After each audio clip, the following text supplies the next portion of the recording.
Anies Baswedan dikawal Tom Lembong saat diwawancarai media.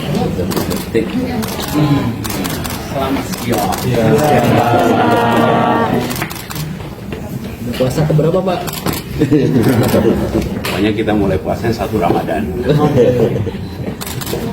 Ya, makasih teman-teman. Apa Ya, pertanyaannya? Pak Anies mungkin bisa diceritakan sedikit ke teman-teman, kan tadi kita tidak sempat masuk ke dalam itu, kira-kira apa saja yang Oh, begini, media internasional memantau pemilu, mereka ingin mendalami beberapa hal yang saya rasa mereka itu bisa dapatkan dari banyak tempat, sudah.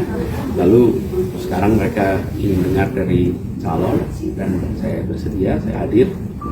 Jadi mereka menanyakan perspektif, menanyakan terkait dengan apa-apa saja yang dialami pada masa kampanye, pada masa sesudah Pilpres seputar itu. Pak Anies, ini kan kawal pemilu sudah menyatakan bahwa paslon nomor 02 menang dan tidak ada kecurangan pemilu. Tanggapan dari Pak Anies gimana? Ini kan ngobrolin pemilu juga tadi dah. Yang bisa menyampaikan itulah KPU. Kita akan tunggu sampai KPU menyampaikan hasilnya. Kemudian dari situ nanti kita akan respon dan kita hormati badan-badan yang menyelenggarakan pemantauan, mereka mengerjakan pekerjaannya.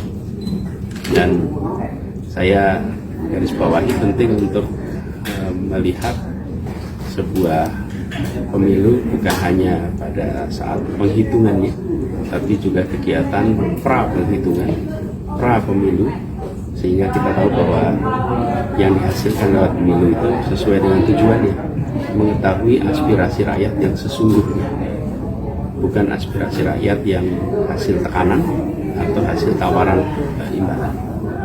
Pak Anies, tadi di dalam sebelum berbicara soal bagaimana dalam demokrasi yang baik, partai yang menang dalam pemilu harus menjalankan pemerintahan dan berada di dalam pemerintahan. Sementara partai-partai yang kalah dalam pemilu Semua yang di dalam itu record ya. Iya. Jadi Anda tidak bisa kutip juga. Iya. Cuma ini kan sebelumnya banyak juga masyarakat yang bertanya gitu, Pak. Ada kekecewaan misalkan dari tahun 2019 Pak Prabowo kalah tapi nyatanya kembali masuk dalam pemerintahan dan Bapak sekarang ini membawa perubahan dan istilahnya belum ada kepastian apakah Bapak akan tetap menjadi oposisi dan seperti apa, itu bagaimana sih Pak kepastian? Kalau ternyata hasilnya berubah gimana? Kalau ternyata ada putaran kedua gimana? Kalau ternyata hasil berbeda gimana? Jadi kita tunggu sampai tanggal 20, baru kemudian nanti kita akan sampaikan. Tapi saya berpesan tadi benar bahwa di dalam proses pemilu itu akan ada selalu yang menang berada di pemerintahan, yang tidak berada di luar pemerintahan. Saya pegang prinsip itu aja. Prinsipnya yang dipegang. Bila menang berada di dalam pemerintahan, bila tidak menang maka berada di luar pemerintahan, dan dua-duanya sama-sama penting. Saya pernah katakan bukan di debat pertama, saya bilang bahwa jangan sampai kita tidak tahan berada di posisi oposisi. Pak Anies, soal wakil ketua umum Nasdem, anak Ali yang meminta para partai-partai untuk mundur dari kabinet bagi mereka yang mengajukan hak angket, itu bagaimana Pak Anies? Saya komentarin yang Pilpres saja, itu biar wilayah partai. Pak Anies, ini menyinggung soal RUU DKB yang sedang dibahas.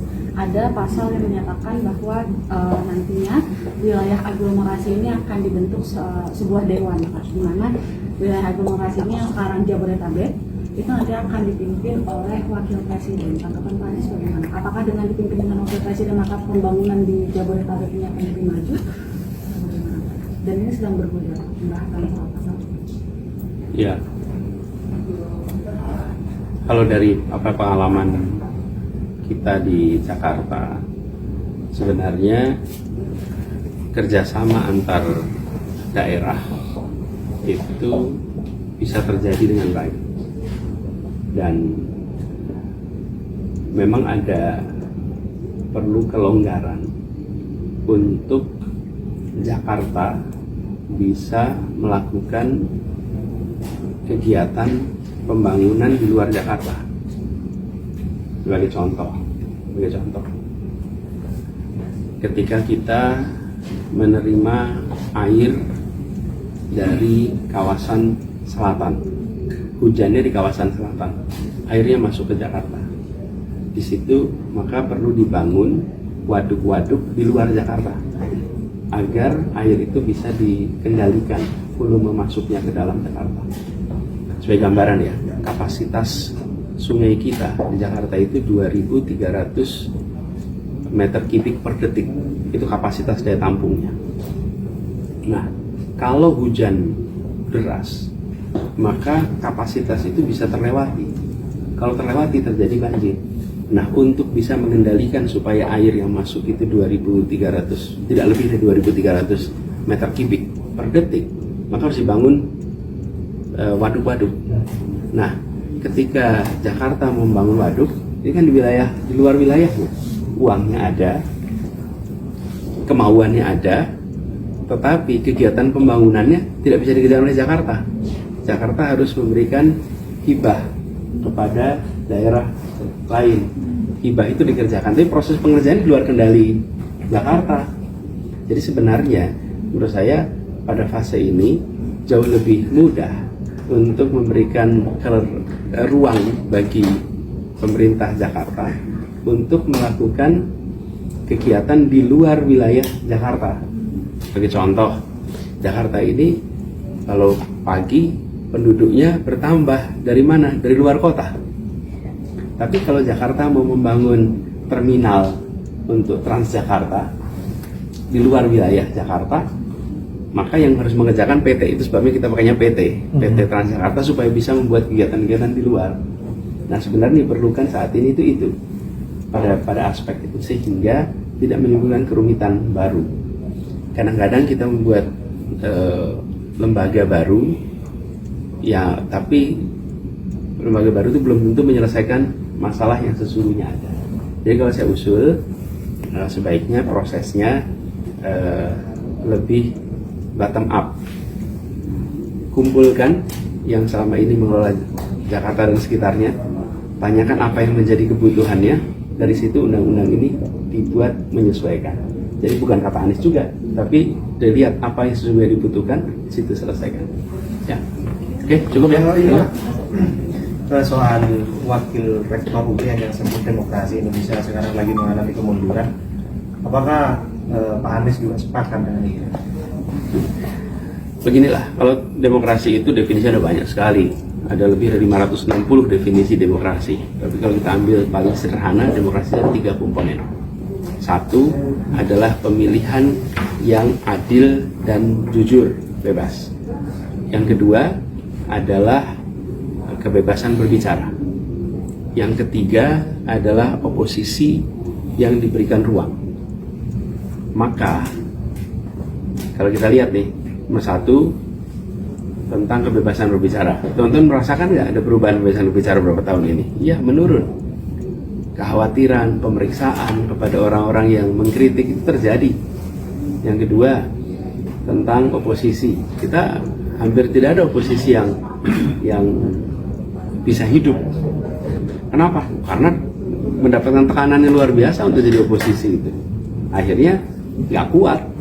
Karena nggak kuat, akhirnya ikut di pemerintahan. Jadi sebenarnya oposisi itu dikasih ruang saja, karena dia menjadi penyeimbang baik untuk semua.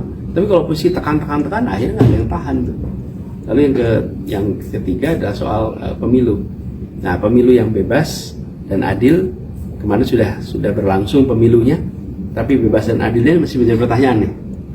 Dan itu mungkin yang dikatakan oleh teman-teman di sana. Jadi saya melihat pada 3 kriteria itu, demokrasi kita harus banyak koreksinya untuk bisa menjadi demokrasi yang baik. Ya. Pak Anies, saya mungkin ini PJ Gubernur Aceh diputuskan untuk dicopot. Mungkin saja ini berkaitan, atau mungkin bagaimana Pak Anies melihatnya, apakah ini berkaitan dengan daerah Aceh yang dimana daerah tersebut adalah Pak Anies dan Gus Muhaimin menang telak di sana, sementara salah satu pasangan tertentu jauh suaranya di sana. Apakah hanya satu PJ aja yang diganti? Sejauh ini baru PJ Gubernur Hanya satu itu aja, yang lain tidak. Hmm. Ya, biar publik yang menilai aja. Oke, cukup ya. Terima kasih. Lewat mana kita? Oh, balik lagi.